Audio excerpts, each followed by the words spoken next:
내림절 둘째 주일입니다. 예수님의 탄생을 기억하며 두 가지를 묵상을 해보았습니다. 하나는 예수님께서 이 땅에 태어나실 때 하나님께서 왜 이 시기에, 그 시기에 태어나게 하셨을까?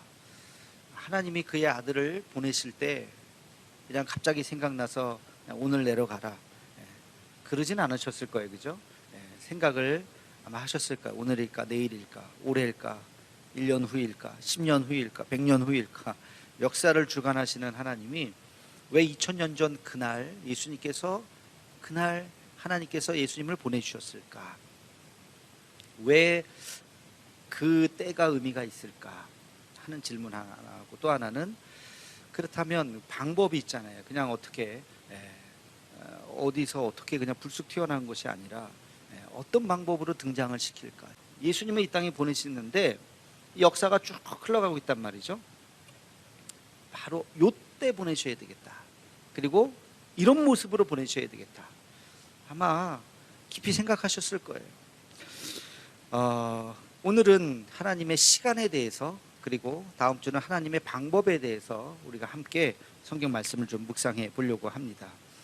자, 우리가 그런 질문을, 첫 번째는 왜 이런 시간에 오셨을까? 우리가 2000년 전 그 예수님 태어나신 날을 영년이라고, 고대 로마에서, 이제 고대 로마가 아니라 이제 로마 시대에 정하게 되었는데, 그거는 이제 숫자죠, 그렇죠? 근데 2,500년 전에, 그 전에 오셨을 수도 있고, 그 이후에 지금으로부터 2000년 전이 아니라 지금으로부터 한 1700년 전이나 1500년 전이나 뭐 그때 오셨을 수도 있고, 훨씬 더 좀 그때보다 더 잘 살 때 오셨을 수도 있고, 그렇잖아요. 근데 왜 다 그 타이밍에 오시게 했을까?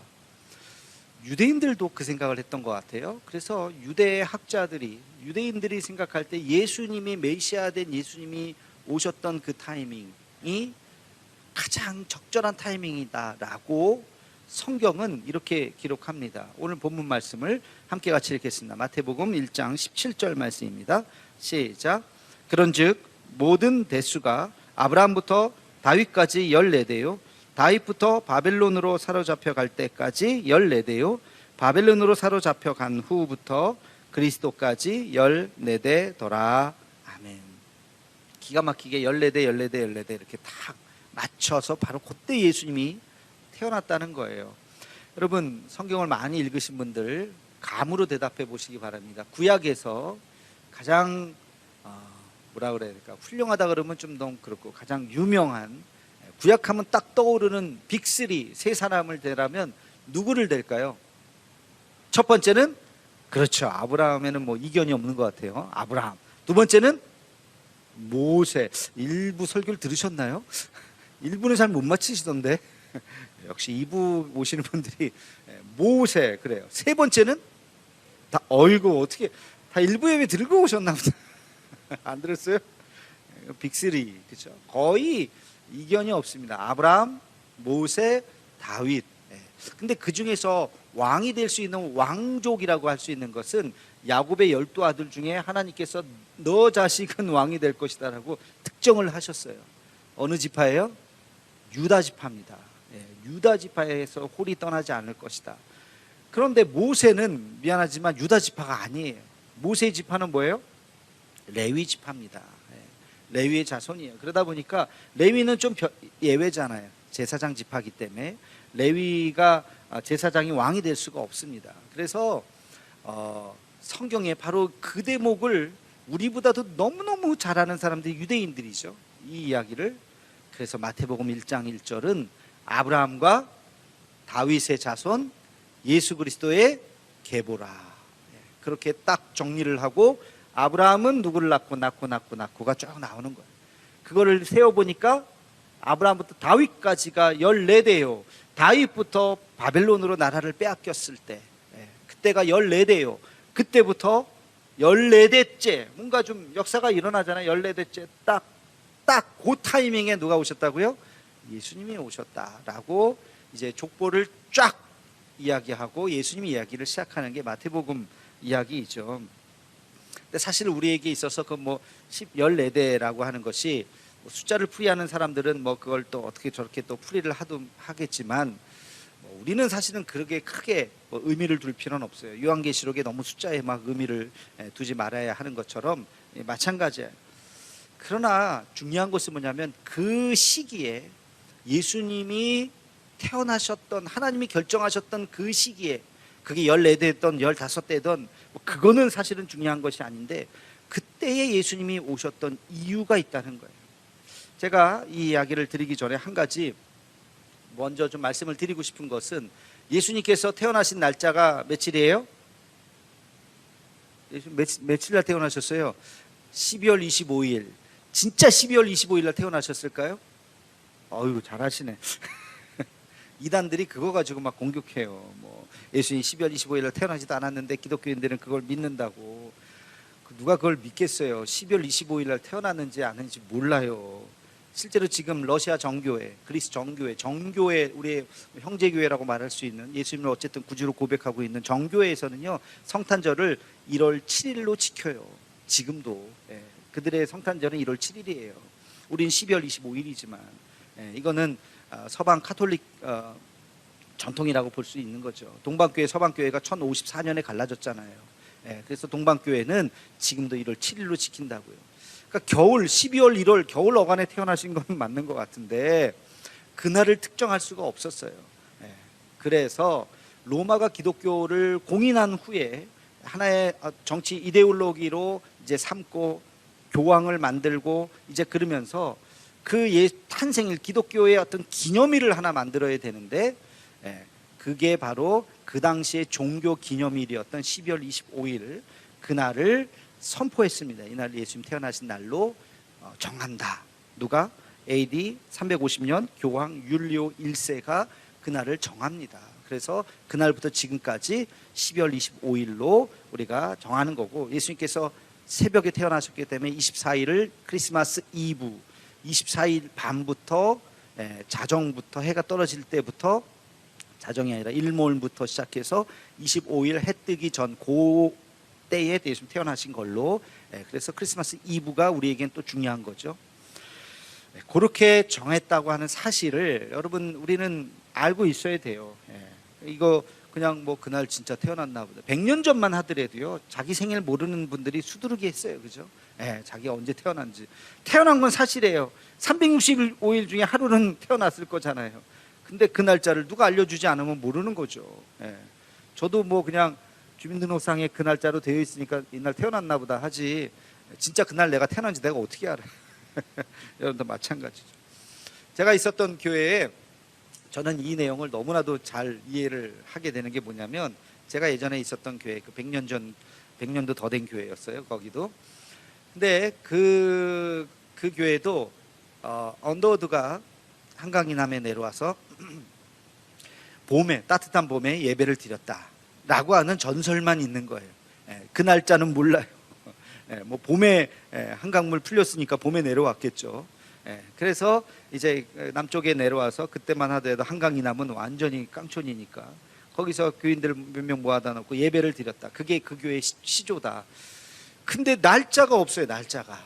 그러니까 우리 교단의 진경 총회장도 하셨던 그 목사님이, 이 창립기념일이 있어요. 뭐 찬양제도 하고 뭐 축제도 하고 이웃도 섬기고 뭔가 의미가 있는데 창립기념일이 없으니까 100년 됐다고는 하는데 이건 뭐 좀 썰렁한 거예요. 그래서 이걸 날짜를 특정하자 해가지고 이분이 이날로 해야 되겠다. 지구상의 모든 교회가 탄생한 날, 여러분, 지구상의 모든 교회가 탄생한 날, 예수님 이후에 교회가 탄생한 날이 언제예요? 성령 강림입니다. 성령이 임하셔서 교회가 탄생한 거예요. 마가의 다락방부터 시작해서 오순절의 역사가. 그래서 이분이 성령 강림절을, 그때가 또 따뜻한 봄이잖아요. 그래서 부활절부터 7주 후니까 보통 한 6월 뭐 어간 되는데, 그날을 성령 강림주의를 교회 창립일로 정했어요. 그래서 좋긴 좋은데 부활절이 왔다 갔다 하잖아요. 한 날이 아니죠. 3월달이 됐다가 4월달 됐다가, 그죠? 그러다 보니까 부활절부터 7주가 성령 강림절이니까 성령 강림절도 따라서 왔다 갔다 하는 거예요. 그러니까 자기네 교회 그 날은 어떤 몇 월 며칠이 아니라 성령 강림 주일이니까 올해는 며칠이야 맨날 뒤져보고 어쨌든 그날 전도 축제도 하고 음악제도 하고 이웃 섬김도 하고 어쨌든 그날 만들었어요. 제가 그 이야기를 듣고 야, 탁월하시다. 그렇지, 의미도 있고 나름대로 날도 정하고 그런 것처럼 예수님의 탄생도 마찬가지라는 거예요.冬지가 지난 어느 겨울날 태어나셨어요. 그날을 그냥 우리가 12월 25일로 정해서 지키는 거죠. 근데 연례대가 중요한 것도 아니요, 12월 25일도 중요한 것도 아니요, 왜 하나님께서 그 타이밍에 예수님을 보내셨는가 하는 거예요. 이것은 중요한 거예요. 굉장히 중요한 두 가지의 의미가 있습니다. 하나는 유대 민족이 그때 당시에 가장 팽배해 있었던 것이 뭐냐면 메시아니즘의 정점에 있었던 시기가 바로 그 시기였습니다. 메시아니즘이 뭐냐? 메시아가 올 것이다. 우리를 구원해 주실 메시아가 뭐예요? 구원자죠. 우리를 구원해 주실 메시아가 올 것이다 라고 그들이 가장 간절하게 기다렸던 타이밍이 바로 그때라는 거예요. 자, 이스라엘 역사를 한번 간단하게 봅시다. 나라를 언제 빼앗겼어요? 북이스라엘이 먼저 멸망하고 남유대가 바벨론에 의해서 멸망했어요. 언제? BC 587년. 그때 멸망을 했습니다. 그리고 나서 이제 나라를 잃어버렸어요. 70년 후에 잠깐 바벨론을 끌려왔던 분들이 돌아왔지만 그건 나라를 회복한 게 아니에요. 그냥 이제 페르시아의 왕이, 바사의 왕이 니네 나라로 돌아가, 여전히 너희들은 우리의 속국이야, 조공을 바쳐, 세금을 바쳐, 그래서 집으로 돌려줬을 뿐이지 나라를 회복한 게 아니라고요. 그리고 나서 이 페르시아가 또 어디에 멸망했어요? 그리스, 헬라에 또 멸망을 했어요. 그러니까 여전히 400년, 500년 동안 그리스, 헬라는 또 어디로 넘어갔어요? 로마로 넘어갔어요. 그러니까 BC 587년부터 시작해서 예수님 시대까지 그들은 계속해서 속국이었다는 거예요. 외부로부터. 그 다윗의 영광을 그들이 회복하지 못했던 시기예요. 그리고 바로 마지막 선지자라고 하나님의 말씀을 전했던 선지자 누구예요? 말라기 선지자가 마지막 하나님의 말씀을 전하고 우리에게 엘리야가 나와서 놀라운 역사를 일으킬 것이다 라고 이야기하고, 그게 나중에 신약에 가보니까 세례 요한이었죠. 그리고 나서 400년이라고 하는 시간이 또 흐른 거예요. 이것을 우리는 침묵시대라 그러죠. 하나님의 말씀이 없었던 그들의 갈급함은 이루 말할 수 없는 거예요. 계속해서 대제국이 몇 번 바뀌면서 자기들은 독립하지 못하고 계속 독립을 시도했었죠. 그러다가 또 한 대 얻어맞고 또 뭔가 하려고 그러다가 또 얻어맞고 계속 주저앉았어요. 그래서 우리에게 메시아가 올 것이다, 하나님 우리를 이렇게 버리지 않을 것이다, 영원히 이렇게 우리를 잃어버린 나라로 만들지 않을 것이다 라고 생각하면서 하나님 우리를 구원해 주옵소서, 하나님 우리를 구원해 주옵소서 라고 하는 그 열망, 선지자 정도가 아니라 선지자를 넘어서는 메시아가 올 것이다, 다윗과 같은 메시아가 올 것이다 라고 하는 메시아 대망사상, 그 메시아니즘이라고 하는데, 그 메시아니즘이 가장 팽배해 있을 때가 바로 그 시기였다는 거예요. 그 당시에 있었던 모든 사람들이 갖고 있었던 공통점은 뭐냐면 우리 시대에 메시아가 올 것이다 라고 하는 간절한 열망, 그 열망 끝에 바로 예수님이 오셨다는 거예요. 여러분, 메시아 대망 사상이 없었는데 예수님이 딱 왔어요. 그럼 설명하려면 얼마나 힘듭니까? 당신 누구요? 메시아입니다. 메시아가 뭔데요? 메시아가요 이런 건데요. 우리는 우리랑 관계 없는데 당신. 그러나 그들은 우리를 구원해 주옵소서, 우리를 구원해 주시옵소서, 하나님, 다윗과 같은, 다윗을 뛰어넘는 하나님의 선지자, 아니 하나님의 그 메시아가 우리 시대에 오게 해 주옵소서라고 그 메시아 열망 사상이 팽배했을 그때 예수님이 오셔서 한마디만 하시면 돼요. 내가 그로다. 내가 그로다. 그걸 알아들은 사람도 있고 여전히 모르는 사람도 있고, 그 정점이 뭡니까? 나귀 타고 예루살렘 입성하실 때 호산나 호산나 저분이구나 하고서 사람들이 환호성을 질렀는데, 그래서 로마를 한마디로 슉 가라 슉 해갖고 다 밀어놔야 되는데 그냥 십자가에 죽으신 거예요. 에이, 속았네. 메시아인 줄 알았는데 아니네. 스토리가 그렇게 연결되는 거죠. 그러니까 그 당시에 메시아 사상이 굉장히 있었을 그때에 모세의 율법이 퇴색되어져 가는 바로 그때에 예수님께서 모세의 율법을 새롭게 해석하시죠. 새롭게 선포하시죠. 그게 바로 예수님의 등장의 장면이었던 것입니다. 두 번째 더 중요한 것이 있어요. 더 중요한 것, 예수님께서 그 시대에 오실 수밖에 없었던 것, 이것은 뭐냐면 그 당시의 시대가 어느 시대였어요? 로마 시대였어요. 로마는 제국이었어요. 한 나라가 아니잖아요. 제국은 수많은 나라를 거느리는 나라죠. 로마라고 하는 엄청난 제국의 인프라 위에, 그 네트워크 위에 예수님께서 오신 거예요. 여러분 잘 생각해 보세요. 로마가 언어를 통일했어요. 그 전에 물론 그리스 헬라가 언어를 통일했지만 로마가 언어를 통일했어요. 언어를 통일했다고 하는 것은 복음을 이제 마음껏 전할 수가 있어요. 전 세계의 언어가 하나라면, 예를 들어서 성경을 한 번만 번역하면 전 세계 사람들이 다 보죠. 전 세계 언어가 쪼개져 있으니까 성경 번역회가 있어야 돼요. 그 나라 말을 알아서 번역을 해서 이게 성경이에요 줘야 돼. 심지어는 문자가 없어요. 말은 있는데 문자가 없어. 그러면 또 문자까지 만들어줘요.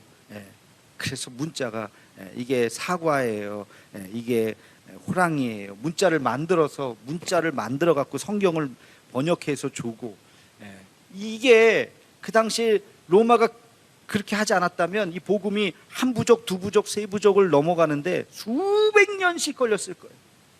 이미 언어를 통일해 버렸어요. 사상을 통일했어요. 철학과 헬라 철학이라든지 이런 사상을 통일했기 때문에 복음을 담을 수 있는 그릇이 생긴 거예요. 여러분 로고스라고 하는 거 많이 들어보셨을 거예요. 이 로고스를, 성경에 있는 무엇을 로고스로 번역했어요? 말씀을 로고스로 번역했어요. 사람들이 로고스를 알아요. 그 철학에 있는 사람들을 알레세이아, 진리라고 하는 것을 알아요. 아가페를 알아요. 바로 그 로고스가 예수 그리스도다. 그 진리가 예수 그리스도다. 아가페가 바로 예수 그리스도다라고 딱 1대1 대응을 하니까 이해를 하는 거예요. 아, 그렇구나. 그들의 철학 사상을 교회가, 신앙이 흡수하기 시작해서 그것으로 설명하는 거예요. 그래서 그들이 그 예수님의 복음을 이해하기 시작했던 거. 아, 이거구나. 영원한 생명이라고 하는 것이 이런 거구나. 우리에게 영이 있다고 하는 것이 이런 거구나. 구약의 하나님의 영, 그 영이 바로 이런 거구나 하는 것을 이야기해 주게 되었던 것이죠. 또 대제국을 이루기 위해서는 전쟁을 해야 되잖아요. 전쟁에서 가장 중요한 게 뭐죠? 길이에요. 길. 그래서 복음로가 있어야 되고 빨리 달려야 되고, 그 길을, 그래서 모든 길은 어디로 통한다? 로마로 통한다. 그 얘기는 로마가 중심이 돼서 모든 속국의 길을 잘 닦은 거예요. 바로 이 길이 무슨 길이 된 거죠? 복음 전도의 길이 된 거예요. 복음 전도의 길. 사도 바울이 그 길이 없었으면 그의 짧은 생애 동안에 1차, 2차, 3차 엄청난 지역을 다니면서 복음을 전할 수, 절대 그렇게 할 수 없었어요. 근데 그 길이 있었기 때문에 로마의 길을 통해서 바울이라고 하는 로마 시민권자가 그 당시에 전 세계를 다니면서 복음을 전할 수 있었던 것이죠. 여러분, 이런 모든 것들이 로마라고 하는 그 당시의 대제국을 통해서 복음이 얹어진 거예요. 그래서 복음의 네트워크가 쫙 퍼지게 된 거예요. 그러면 여기서 중요한 영적인 원리를, 교훈을 우리가 찾을 수가 있어요. 첫 번째는 하나님의 시간표가 있다는 것입니다. 따라해 볼까요? 하나님의 시간표가 있습니다. 하나님의 시간표는 눈으로 볼 수 없어요. 여러분, 시간은 두 가지가 있어요. 하나는 숫자로 표현된 시간, 또 하나는 의미로 다가오는 시간. 숫자로 표현된 시간을 크로노스라 그래요. 지금 9시, 저 시계가 49분, 9시 49분을 지나고 있어요. 크로노스적인 시간이에요. 그런데 지금은 카이로스적인 시간으로 봤을 때 이것을 한국말로 굳이 번역을 하면 때라고 이야기합니다. 때. 자, 지금이 언제예요? 지금 9시 49분이에요. 이렇게 대답할 수도 있지만, 지금이 언제예요? 지금 무슨 때라고 대답하시겠습니까? 지금은 예배 드리는 때죠. 그렇죠? 예배 드리는 때입니다. 하루는 24시간으로 되어 있어요. 예배 드리는 이 한 시간의 무게감이 다른 23시간과 비교했을 때 어때요? 어떤 게 더 소중합니까? 예배 시간이 비교할 수만 할 수 없을 만큼 소중하죠. 아니 1년 168시간 중에 일주일 168시간 중에 가장 소중한 시간이 이 1시간인 줄로 믿습니다. 이것을 때라고 이야기하는 거예요. 시간은 중량감이 다 다른 것입니다. 농사하시는 분들 아실 거예요. 1년 365일이 다 똑같지 않아요. 정말 중요한 때가 있어요. 이 시간은 1시간도 급할 때가 있어요. 그때 못하면 그 한두 시간 놓치면 1년 농사 망치는 거예요. 그게 중요한 시간이라고요. 우리 전도서 3장 1절에서 8절 말씀, 우리 때가 무엇인지를 주는 지혜가 있습니다. 우리 함께 같이 한번 읽어보겠습니다. 시작. 범사에 기한이 있고 천하 만사가 다 때가 있나니 날 때가 있고 죽을 때가 있으며 심을 때가 있고 심은 것을 뽑을 때가 있으며 죽일 때가 있고 치료할 때가 있으며 헐 때가 있고 세울 때가 있으며 울 때가 있고 웃을 때가 있으며 슬퍼할 때가 있고 춤출 때가 있으며 돌을 던져버릴 때가 있고 돌을 거둘 때가 있으며 안을 때가 있고 아는 일을 멀리할 때가 있으며 찾을 때가 있고 잃을 때가 있으며 지킬 때가 있고 버릴 때가 있으며 찢을 때가 있고 꿰맬 때가 있으며 잠잠할 때가 있고 말할 때가 있으며 사랑할 때가 있고 미워할 때가 있으며 전쟁할 때가 있고 평화할 때가 있느니라. 아멘. 한마디로 요약하면 다 때가 있다. 두 번째 교훈이 있어요. 두 번째 교훈은 뭐냐면 모든 것이 합력해서 선을 이룬다는 것입니다. 모든 것이 합력해서 선을 이룬다. 이스라엘이 메시아를 기다리게 된 것도 그들이 편안했으면 메시아 오던 말도 무슨 상관이에요. 괜히 걸치작 된다고 생각할 거예요. 근데 그들이 수십 년도 아니고 수백 년 동안 그렇게 간절히 기다리고 주여 우리를 구원해 주옵소서. 너무 고통스럽습니다. 너무 고통스럽습니다. 수백 년을 그들이 짜내고 그러니까 거짓 선지자들도 그 당시에 많았어요. 이 사람이 메시아인가? 내가 메시아다. 그런 거짓 선지자들도 굉장히 많았어요. 그만큼 메시아에 대해서 목말라고 있을 그때에 예수님이 딱 등장하신 거죠. 그들의 고통, 그들의 그 간절함이 예수님이 오시게 되는 배경이 되었던 거예요. 여러분, 이것이 뭐냐? 하나님께서 모든 것이 합력해서 그 고통마저도 선으로 바꾸신 거죠. 여러분, 예수님의 탄생은 유대가 나라를 잃은 슬픔이었어요. 로마의 지배 가운데 있었어요. 그 가운데 예수님이 오셨지만 그들에게 이 메시아 대망 사상, 메시아가 올 것이다라고 하는 그 간절한 여망이 예수님의 탄생으로 다가오게 된 것이죠. 그리고 그 예수님께서 메시아가 되시고 결정적으로 부활하셔서 긴가민가 했던, 실망했던 사람까지도 긴가민가 했었던 대표적으로 제자들이었잖아요. 메시아인 줄 알았는데 아니었네. 근데 예수님 부활하셔서 아니구나, 이분 진짜 메시아구나 하는 것을 깨닫게 되었죠. 숫자로 볼 수 없는 하나님의 시간이 있습니다. 여러분, 우리 일평생도 마찬가지예요. 우리의 한평생을 살아가는데 의미 없이 살아가는 백년이 있을지도 있고 있을 수도 있고, 정말 30평생, 예수님 고작 33살이에요. 몇 년 못 살았지만 정말 세상을 움직이는 그런 몇 년을 살아가는 사람도 있습니다. 여러분, 지금 올해 2012년 마지막 한 달을 보내고 있어요. 12월, 오늘이 4일인가요? 12월 4일이라는 숫자가 중요한 것이 아니라 우리의 인생에서 내년이면 또 한 살 먹는데 그 숫자가 중요한 것이 아니라 내 인생에서 지금 무엇을 해야 하는 때인가, 내가 지금 놓쳐서는 안 될 것이 무엇인가, 하나님의 때를 분별하고 여러분의 이 고통마저도 하나님께서 선을 이루실 줄로 믿고 나아가는 우리 모두가 되기를 주의 이름으로 축원합니다.